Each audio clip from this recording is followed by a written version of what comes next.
আসসালামু আলাইকুম ভিউয়ার্স। আবারও আপনাদের সকলকে স্বাগত জানাচ্ছি আরও একটি নতুন ভিডিও দেখার জন্য। আজকের ভিডিওতে আজ আমি আপনাদের সঙ্গে শেয়ার করব কিভাবে আপনারা নিভিয়া ক্রিম লাগাবেন যাতে করে আপনাদের ত্বক আরও বেশি সফট হবে, ফর্সা হবে, ত্বকের কালচে ভাব দূর হবে, ত্বকের চামড়া যদি কুঁচকে যায়, ত্বকের মধ্যে রিঙ্কেল চলে আসে, তাহলে সেটিকেও দূর করবে। নিভিয়া ক্রিম এমনিতেও আমাদের ত্বকের জন্য খুব ভালো, কিন্তু এর সঙ্গে যদি দুটি জিনিস মেশানো যায় তাহলে এই সাধারণ ক্রিমটিও অনেক বেশি এক্সপেন্সিভ হয়ে যাবে। তাই যারা অনেক বেশি দামি ক্রিম কিনতে না চান তারা এই পদ্ধতিতে নিভিয়া ক্রিম লাগান, তাহলে এটি নামি দামি ক্রিমের থেকে কোনো অংশে কম হবে না। তাহলে চলুন আর কথা না বাড়িয়ে ঝটপট দেখে নেওয়া যাক নিভিয়া ক্রিমের সাথে আর কি মিশিয়ে ত্বকে লাগাতে হবে। এই ক্রিমটি বানানোর জন্য আমাদেরকে প্রথমেই খুব ভালোভাবে ত্বককে ফেস ওয়াশের সাহায্যে পরিষ্কার করে নিতে হবে, কেননা ত্বক যদি ক্লিন না থাকে তাহলে কোনো রেমেডি ভালো কাজ করে না। তাই প্রথমেই ত্বককে পরিষ্কার করে নিতে হবে, তারপর হালকা কুসুম গরম পানির মধ্যে একটা টাওয়াল রুমাল চুবিয়ে অতিরিক্ত পানি চিপে ফেলে মুখের ওপর রেখে এইভাবে চেপে চেপে ভাপ দিতে হবে। আমি আমার হাতে লাগিয়ে দেখিয়ে দিচ্ছি, আপনারা ঠিক এইভাবেই মুখের ওপর রুমাল রেখে ভাপ দিয়ে নেবেন। খুব বেশি গরম পানি নেওয়ার দরকার নেই, হালকা কুসুম গরম পানি নিলেই হবে। 3 থেকে 4 বার এইভাবে ভাপ দিয়ে নেওয়ার পর আমাদের নাকের চারিপাশে, ওপরে বা থুতনিতে যদি ব্ল্যাক হেডস, হোয়াইট হেডস থাকে তাহলে এই রুমালের সাহায্যে ঘষে ঘষে তুলে ফেলতে হবে। যেহেতু মুখের ত্বকে প্রথমেই আমি ভাপ দিয়ে নিয়েছি, তাই আপনারা দেখতে পাবেন খুব সহজেই এগুলি উঠে আসবে।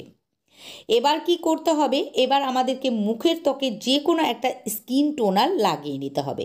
আপনারা এখানে রোজ ওয়াটার বা অন্য কোনো টোনার অথবা শসার রস বা আলুর রসও লাগিয়ে নিতে পারেন। এটা লাগানো কিন্তু ভীষণই জরুরি, কেননা যে কোনো স্কিন টোনার লাগালে ত্বকের ওপেন পোর্সগুলি সিঙ্ক হওয়ার সাথে সাথে ক্লিনও হয়। এবার আমাদেরকে একটি ছোট্ট বাটির মধ্যে 1 চা চামচ নিভিয়া ক্রিম নিয়ে নিতে হবে। যারা এই ক্রিম ইউজ করেছেন তারা সকলেই জানেন নিভিয়া ক্রিম খুব ঘন হয় ও চিটচিটে হয়, কিন্তু আমি যেভাবে দেখাবো সেইভাবেই বানালে ক্রিমটির কার্যকারিতা দ্বিগুণ বৃদ্ধি তো পাবে, সেই সঙ্গে ক্রিমটিও অনেক বেশি লাইট হয়ে যাবে।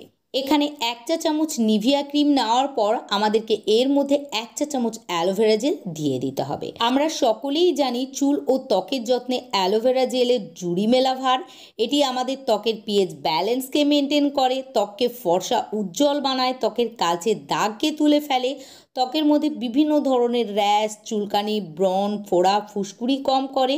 তাই এটি নিভিয়া ক্রিমের মধ্যে দিলে আমাদের ক্রিমটিকে অনেক বেশি এক্সপেন্সিভ বানায়। এবার আমাদেরকে এর মধ্যে দিতে হবে 1 চা চামচ গ্লিসারিন। গ্লিসারিন আমাদের ত্বককে হাইড্রেট ও ময়শ্চারাইজ রাখতে সাহায্য করে।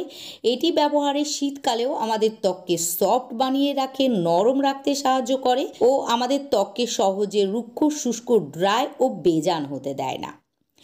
এবার আমাদেরকে এর মধ্যে দিতে হবে 1 চা চামচ রোজ ওয়াটার অর্থাৎ গোলাপ জল। গোলাপ জল আমাদের ত্বককে ফর্সা বানাতে সাহায্য করে, ত্বকে টাইট ও টোন করে। তবে আপনাদের কাছে যদি গোলাপ জল না থাকে তাহলে আপনারা নিভিয়া ক্রিমের মধ্যে অ্যালোভেরা জেল ও গ্লিসারিন মিশিয়েও ইউজ করতে পারেন। এবার আমাদেরকে সবগুলি উপকরণকে খুব ভালোভাবে একসঙ্গে মিশিয়ে নিতে হবে, তারপর একটি ফাঁকা কন্টেনারের মধ্যে ভরে স্টোর করে রেখে দিতে হবে। এটিকে ফ্রিজে স্টোর করে রাখারও কোনো প্রয়োজন নেই, এটি ফ্রিজের বাইরেই 1 মাস পর্যন্ত রেখে ব্যবহার করা যাবে, এটি খারাপ হবে না। আপনারা এই ডিওয়াইওয়াই ক্রিমটিকে পরপর 7 দিন ইউজ করে দেখুন, আপনারা ভিজিবল রেজাল্ট দেখতে পাবেন। এটি বানানোর পর মুখের ত্বকে লাগিয়ে নিয়ে 2 থেকে 3 মিনিট ম্যাসাজ করে করে ক্রিমটিকে লাগিয়ে নিতে হবে ও সারা রাত ত্বকে লাগিয়ে রেখে দেবেন। আপনারা এটিকে দিনের বেলাতেও ইউজ করতে পারেন, কোনো সমস্যা নেই। আশা করি আজকের ভিডিওটি আপনাদের খুব ভালো লেগেছে। যদি ভিডিওটিকে ভালো লাগে প্লিজ লাইক ও শেয়ার করে দিয়ে আমার পাশে থাকবেন। আজকের মতো এখানেই বিদায় নিচ্ছি, ফিরে আসবো নতুন কোনো ভিডিওর সঙ্গে। ততক্ষণের জন্য ভালো থাকবেন, সুস্থ থাকবেন। খোদা হাফেজ।